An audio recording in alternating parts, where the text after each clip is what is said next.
Good morning সবাইকে।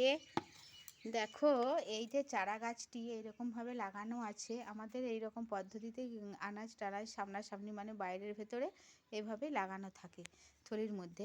তো তোমাদের সাথে যেটা বলার যে দেখো, এই যে চারা গাছটি, এই চারা গাছটিতে জল দিতে হচ্ছে, সার দিতে হচ্ছে, তার যত্ন করছে, দেখভাল করতে হচ্ছে, যত্ন করতে হচ্ছে, তবেই তো এই চারা গাছটি বড় হবে।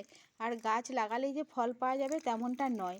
যেমন গাছটিকে খুব সুন্দর করে যত্ন করে বড় করে একদিন ফল পাওয়ার ভরসায় আমরা করছি, ঠিক সেই রকমই যে কোনো কাজে প্রথমে কষ্ট করতে হবে। প্রথমেই কিছু পাওয়া যায় না, আস্তে আস্তে হয়তো একদিন সেই জিনিসটাতে সফল হয়। কর্ম করো, কর্ম করলে ফল একদিন পাবেই। সেই রকমভাবেই গাছটিকে সন্তানের মতো করে দেখো, সন্তান স্নেহে লালিত পালিত করে যত্ন করছি, একদিন ফল পাওয়া যাবে বলে। তাই তো? ঠিক বললাম তো বন্ধুরা? একটু কমেন্ট করে জানাবে যে আমি কতটা ঠিক বললাম। হ্যাঁ,